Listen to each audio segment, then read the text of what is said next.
Halo semuanya, hari ini kita akan membahas bagaimana bisnis kanvas model untuk membantu perencanaan strategis Anda dan juga perusahaan.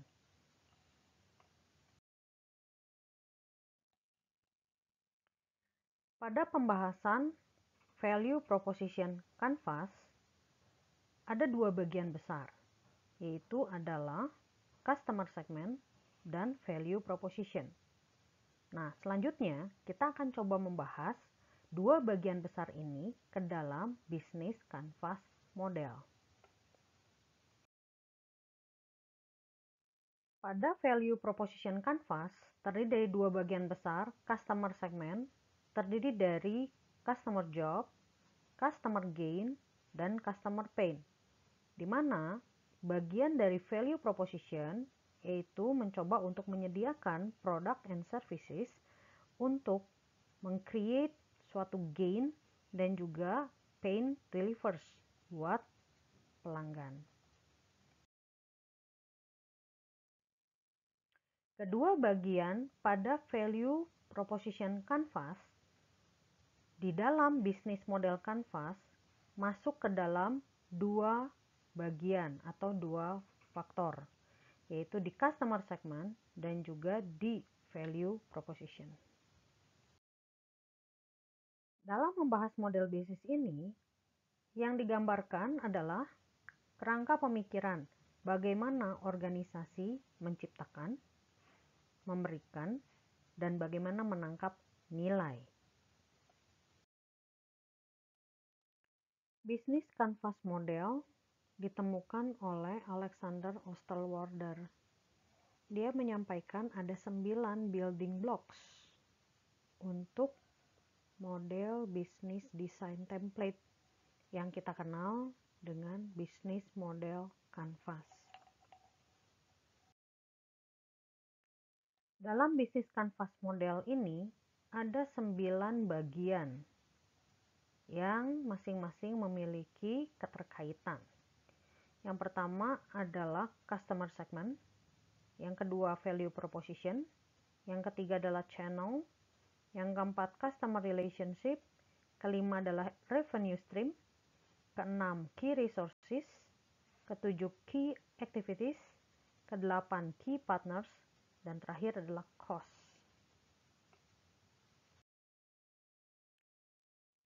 Pada slide ini dijelaskan bahwa 5 faktor, yang pertama, customer segment, value proposition, channel, customer relationship, dan revenue stream didukung oleh key resources, key activities, key partnership, and cost structure.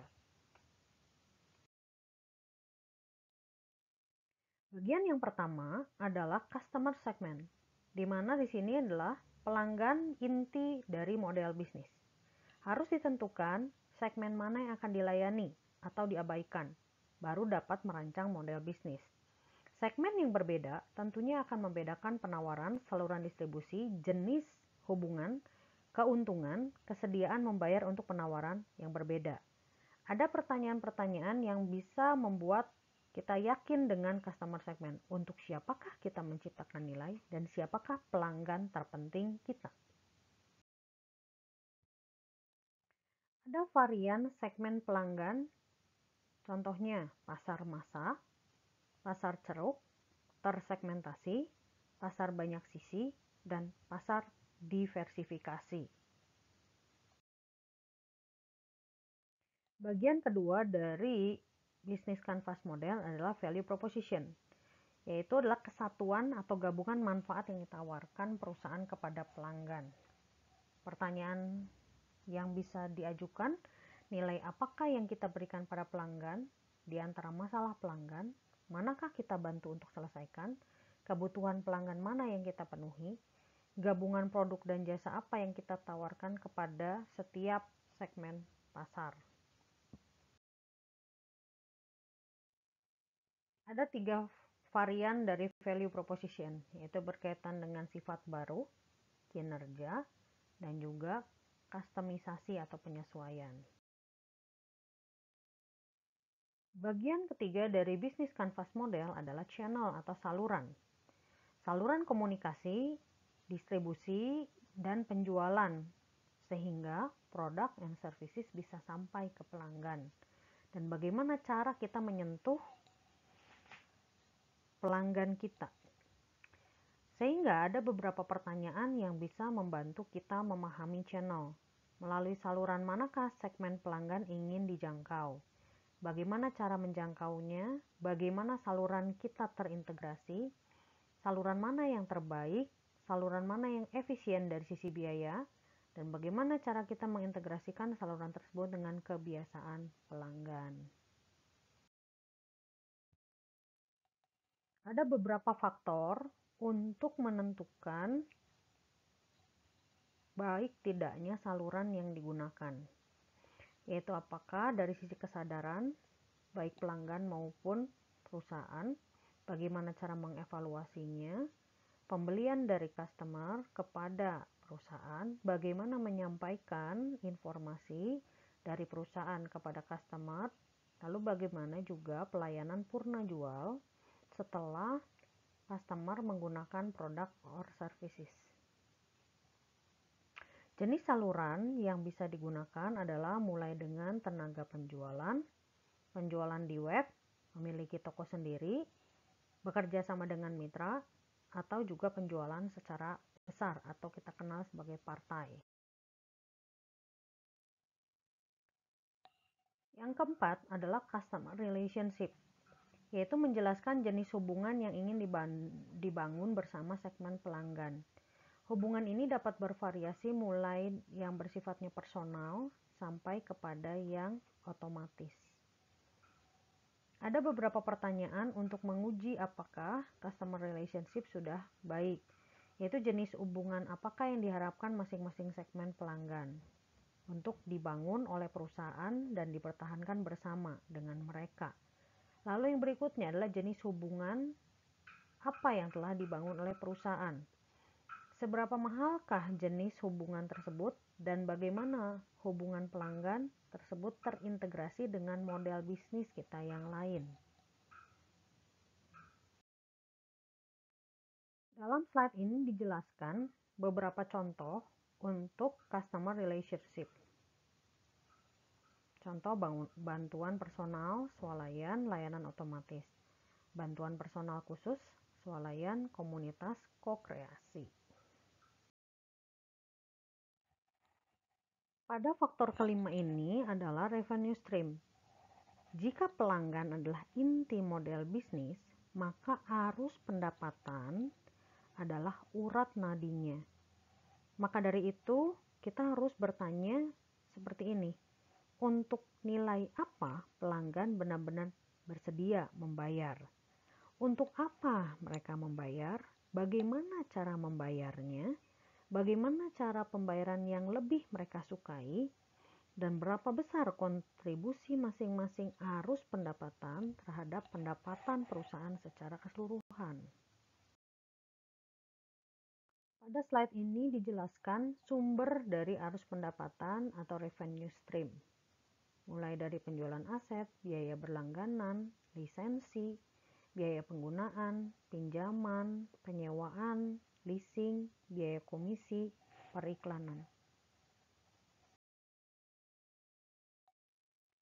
Faktor yang keenam adalah key resources atau sumber daya. Sumber daya ini memungkinkan perusahaan menciptakan dan menawarkan proposisi nilai. Bagaimana sumber daya ini menjangkau pasar? Sumber daya mempertahankan segmen pasar dan memperoleh pendapatan.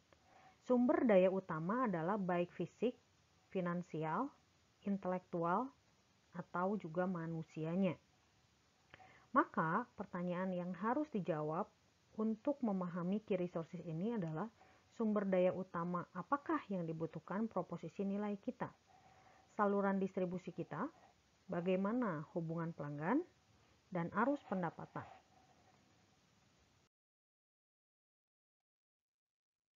Contoh dari sumber daya utama adalah fisik, contoh misalnya toko, bangunan, pabrik.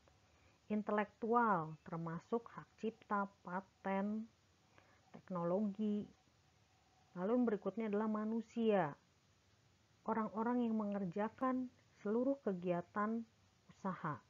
Demikian juga finansial, support dana, dan juga orang-orang yang terlibat dalam penyediaan dana. Faktor ketujuh adalah key activities atau aktivitas kunci, merupakan tindakan-tindakan terpenting yang harus diambil perusahaan agar dapat beroperasi atau berjalan dengan sukses. So, pertanyaan-pertanyaan yang bisa membantu kita adalah apa saja aktivitas kunci yang diperlukan untuk proporsi nilai kita, saluran distribusi yang mendukung, hubungan pelanggan, dan juga arus pendapatan. Contoh dari aktivitas-aktivitas kunci adalah bagaimana kegiatan memproduksi, bagaimana menyediakan aktivitas platform atau jaringan yang mendukung, bagaimana menyalurkan baik dari perusahaan kepada konsumen atau pelanggan juga. Demikian juga bagaimana aktivitas kunci ini dalam memecahkan masalah dalam kegiatan bisnis. Bagian yang ke-8 adalah key partnership atau kemitraan.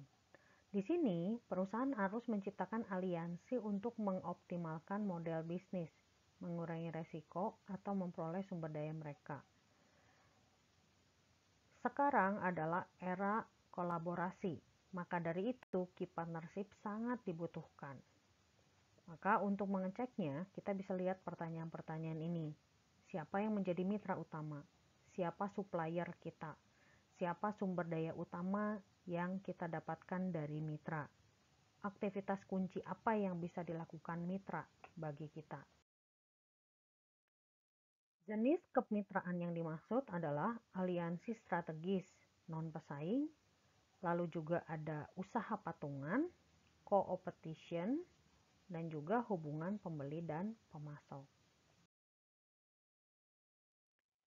Faktor ke-9 atau bagian terakhir dari bisnis canvas model adalah cost structure, yaitu menjelaskan biaya terpenting yang muncul ketika mengoperasikan model bisnis tertentu. Menciptakan dan memberikan nilai, mempertahankan hubungan pelanggan, dan menghasilkan pendapatan menyebabkan timbulnya biaya. Maka itu, kita bisa bertanya, biaya terpenting apa yang ada dalam model bisnis kita? Sumber daya utama apa yang mahal? Aktivitas kunci apa yang paling mahal? Sehingga kita bisa menghitung gambaran dari cost structure kita. Contoh karakteristik struktur biaya adalah dimulai dari terpacu biaya, biaya tetap, skala ekonomi, terpacu nilai yaitu biaya variabel, dan lingkup ekonomi. Pada slide ini ditunjukkan bisnis model canvas template, yaitu dari 9 faktor yang sudah dibahas dalam bentuk template yang baku, diciptakan oleh Alexander Osterwalder.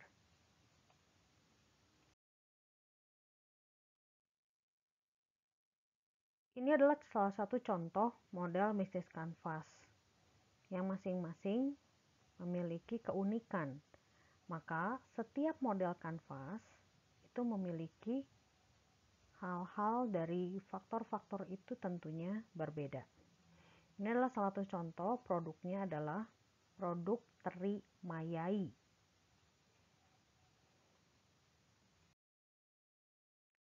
Selanjutnya, ini adalah contoh dari bisnis model kanvas untuk studio foto kita.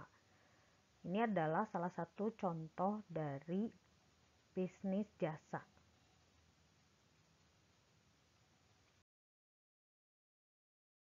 Contoh lainnya adalah bagaimana bisnis kanvas model untuk usaha selai nanas. Di situ terlihat dari 9 faktor membantu untuk memetakan secara global berkaitan dengan bisnis yang akan dilaksanakan ataupun yang sudah dilaksanakan. Slide ini menunjukkan adalah bisnis canvas model untuk lembaga pendidikan seperti universitas, sekolah, dan lain-lain.